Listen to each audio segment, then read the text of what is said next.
Well, you can tell by the way I use my walk. I'm a woman's man, no time to talk. Music loud, women walk, being kicked around since I was. Ciao a tutti ragazzi e benvenuti all'interno di Shogun 2 Total War. Quest'oggi ci ritroviamo all'interno di una nuova partita in multiplayer registrata in compagnia del mio amico Comet e una battaglia 2 contro 2 all'interno di questa mappa abbastanza frastagliata da questi fantastici laghetti, anzi da questo fiume contornato da queste isolette sparse qua e là.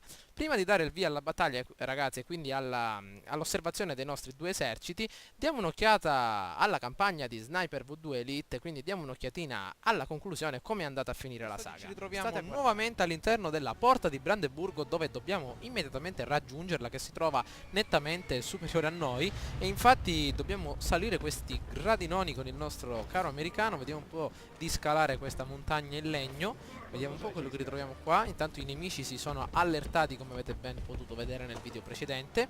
Allora, dov'è questa porta di Brandeburgo? Qua su, benissimo, attenzione a non cadere. Ci servirebbero gli stivali da roccia con qualche rampino, però dobbiamo accontentarci di queste belle scarpone da guerra. Perfetto, saliamo in groppa a questi cavallini qui. Obiettivo completato, perfetto. Cosa dobbiamo fare? Nuovo obiettivo, impedisce a Wolf di scappare. Wow, una bella uccisione in auto. Dov'è Wolf? È quello che guida, ragazzi. Vediamo un po' se possiamo ucciderlo.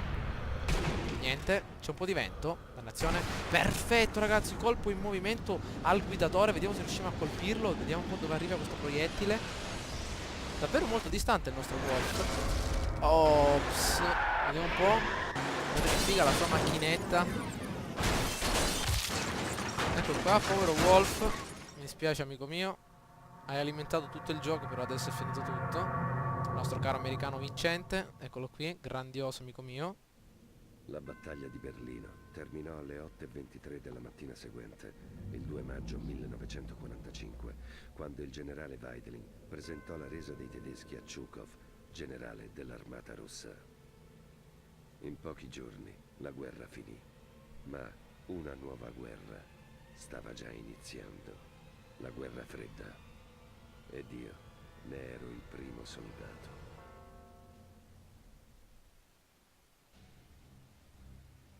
Wow ragazzi, siamo riusciti finalmente a completare Sniper V2 Elite. Mancava davvero poco al game e infatti, come avete potuto vedere, il gioco si è evoluto all'interno di queste 12 missioni e a quanto pare ce l'abbiamo fatta. È stato un game, anzi una serie davvero molto appassionante.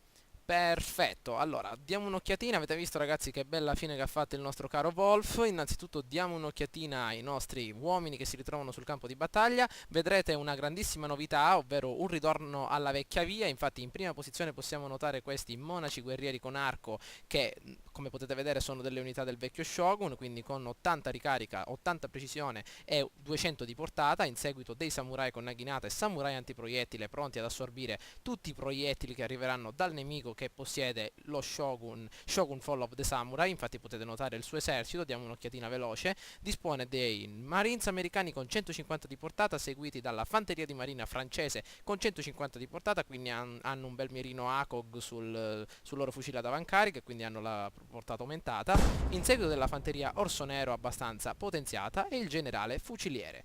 Allora, per quanto riguarda i doji, ritroviamo un dojo degli arcieri che aumenta la velocità di ricarica di tutte le unità da tiro, un dojo degli spadaccini che aumenta l'attacco corpo a corpo a tutte le unità, quindi la loro efficienza nel combattimento, e un bel santuario che aumenta il morale a tutte le unità. Il mio alleato Comet, come potete vedere, ha delle unità di cannoni al di sopra di questa collina, dei cannoni Armstrong, potete notare le caratteristiche.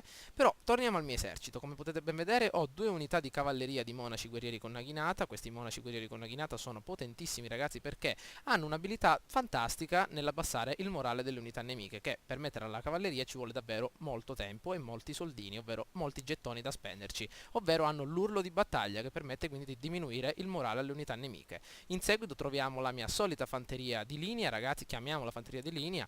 Come potete ben vedere, dei samurai con katana, l'unità combattente numero 8, sono dei samurai con katana molto potenziati, anzi discretamente potenziati, alcuni samurai con katana lisci e due unità di ausiliari con naginata ai lati per proteggere da eventuali attacchi di cavalleria.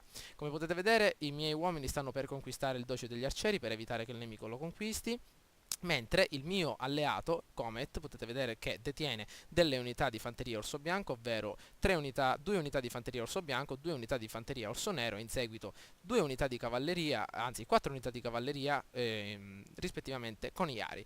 Quindi invece il nemico bianco, come potete ben notare, ha della cavalleria nascosta sotto questo arboreto. Guardate un po' che figo, quanta cavalleria con carabina, ovvero dei fucilieri a cavallo e la cavalleria della guardia dello Shogun, una delle cavallerie più potenti mai viste all'interno di Shogun 2 Fall of the Samurai. Per quanto riguarda la fanteria, tanto qua è morto qualche cavallino e gli sono state spezzate le gambe, detiene della fanteria orso nero, come potete vedere ben potenziata, anzi discretamente potenziata, dei Marines americani con 150 di portata e in seguito la fanteria orso nero. Torniamo dall'altro lato per dare un'occhiatina a quello che sta accadendo all'interno del campo di battaglia. Allora, come potete ben vedere, i monaci guerrieri con arco si ritrovano al di sopra di questo piccolo promontorio per offrire ai nemici avversari una bella scarica di frecce, visto che non hanno bisogno di avanzare molto per far fuoco con le loro freccioline che possono scavalcare qualsiasi ostacolo.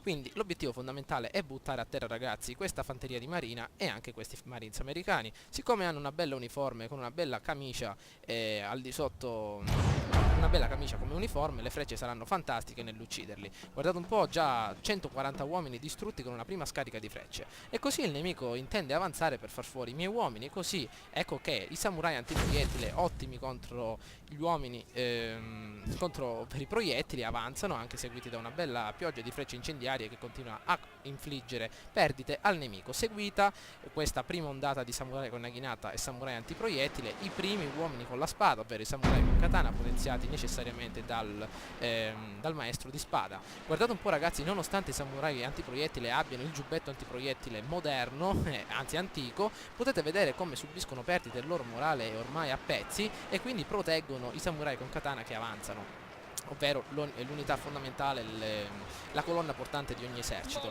Intanto le frecce continuano a infliggersi sul nemico, eccole qua, sono riusciti a uccidere già 70 uomini circa ed ecco che arrivano le katane direttamente ad affettare questa fanteria di marina con ben 11 di attacco corpo a corpo e 6 di difesa corpo a corpo. Le katane le ridurranno un brodo, ragazzi, con le loro katane e in seguito anche gli ausiliari con naginata cercano di avvicinarsi alle katane per un eventuale attacco nelle retrovie. Ed ecco che i monaci guerrieri con naginata iniziano ad attaccare il nemico ed ecco che gli arcieri anche avanzano dopo aver inflitto 77 vittime al nemico e iniziano intanto a cedere le unità di fanteria del nemico, come potete ben vedere, ed ecco alcune unità di fanteria orso nero che continuano a disturbare le mie unità e vengono accolti da una serie di frecce. Ecco qua, vediamo un po' i monaci guerrieri con naginata, ovvero gli empirei, continuano ad avanzare e arrivano direttamente alla fanteria orso nero. Vediamo un po' se attivano l'urlo di battaglia e fanno spaventare i nemici che hanno attivato il fuoco di soppressione. Vediamo un po', ecco che si scontrano, ecco l'urlo di battaglia, il morale nemico inizia a vacillare mentre tutto il resto dell'esercito inizia a scontrarsi.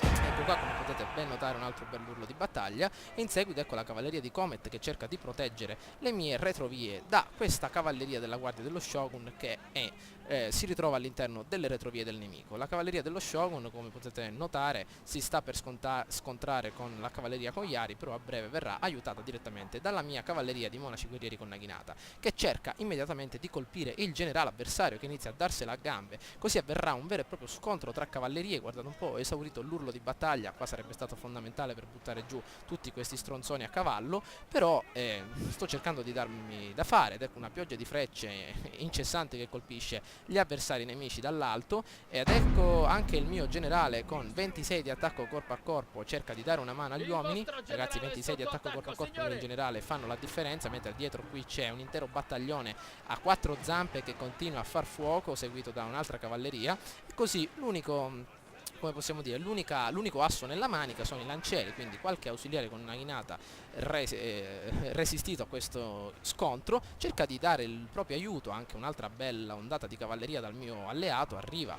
per darmi un po' di supporto. Il nemico, ecco, con la fanteria con carabina cerca di colpire le unità, però avrebbe dovuto mettere la formazione allargata. Ragazzi, guardate un po' delle frecce che arrivano, guardate dei cavalli che cadono giù con le frecce direttamente dai miei uomini. Così ecco le unità nemiche distrutte, mentre questo dannato generale a breve lascerà le sue penne al di sopra di queste acque basse. E intanto dall'altro lato il nemico continua a rimanere al di sopra di questa collina, cercando di conquistare il dojo del morale. Ormai l'avrà conquistato sicuramente. E intanto le unità di Comet rimangono ad attendere il nemico sul guado. E il nemico ha perso anche qualche uomo da parte dei cannoni di Comet. Vediamo un po', circa 100 uomini, un'intera unità sono stati fatti fuori. Ed ecco che la barra dell'equilibrio si fa a nostro favore, ed ecco qua il generale nemico ormai ucciso. Ovviamente anche il mio generale è stato ucciso da qualche proiettile dallo stronzone del generale avversario. Il generale, nel momento in cui giocavo questa partita, apparteneva alla fede Bushido, chiamiamola così, praticamente era abile nel corpo a corpo, e tutte le unità che disponevano di una spada si sentivano così emozionate che riuscivano a far fuori gli avversari in un men che non si dica. Infatti guardate un po' la vecchia via come è riuscita a spazzare una banda di fucili inarrestabile. E allora tutte le unità adesso rimanenti, ovvero tutte le cavallerie e qualche piccolo spadaccino seguita da un'intera unità di arcieri con ancora le faretre completamente colme, cercano di dare un supporto a Comet, che sta iniziando il suo fuoco di soppressione contro le unità nemiche. Come potete ben notare si ritrova, vediamo un po', perfetto, adesso fammi parlare caro generalino. Praticamente si ritrovano in netto vantaggio, perché le unità nemiche innanzitutto sono in inferiorità numerica e ovviamente si stanno muovendo in una posizione davvero svantaggiosa, perché Comet si ritrova su questo piccolo promontorio, ragazzi. Infatti su Shogun 2 Fall of the Samurai una cosa molto importante, ragazzi, non è la potenza dei fucili, ovviamente è importante, però il terreno fa anche il suo sporco gioco. Guardate un po', anche questo fattore di essere una decina di metri più alti rispetto al nostro nemico può essere vantaggiosa o addirittura svantaggiosa a secondo del punto di vista. Ecco le file di Comet che iniziano a vacillare contro il morale, però sempre i cannoni Armstrong, ragazzi, un'unità che consiglio vivamente, soprattutto nelle partite fondi grandi. Guardate che sono riusciti a combinare, soprattutto sono riusciti a infestare il campo di battaglia con le loro cannonate, facendo fuori un'unità intera, guardate un po', potenziati a livello 7, con una notevole abilità nella ricarica, che ragazzi è importante ma fino a un certo punto, perché se c'è la ricarica e non c'è la precisione potete spremerli quanto volete, le palle di cannone finiranno ugualmente. Quindi meglio sparare dei proiettili precisi ma lenti che veloci e imprecisi.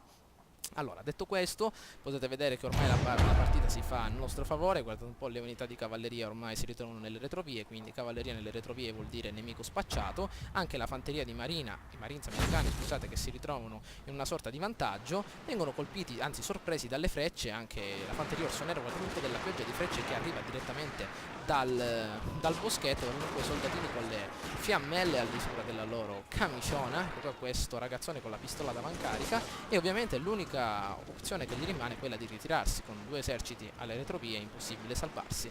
Allora daremo un'occhiatina ancora a questo bello scontro, ragazzi, in prima persona. Ecco qua ormai le cavallerie di Comet cercano di darsi da fare, chi con gli ari ovviamente in formazione allargata per evitare qualche proiettile di troppo, e come potete notare ormai arrivano immediatamente all'avversario. Se si sceglie, ragazzi, un'impostazione più sul vecchio stampo, ovvero sul vecchio stile, è importante utilizzare il generale spadaccino, cioè un generale che incoraggi tutte le unità con le spade, ovvero migliorare la loro abilità nel corpo a corpo, eccetera. E il generale a volte può essere utilizzato anche come una cavalleria davvero ma molto potente. Infatti, come avete ben potuto vedere, è stato lui a fare la differenza. E così siamo riusciti a riportare un'imponente vittoria all'interno di questo campo di battaglia un po' bizzarro, una mappa che non avevo mai giocato, però abbastanza regolare la vittoria. Spero che il video vi sia piaciuto, mi raccomando, votate e commentate. Ciao a tutti!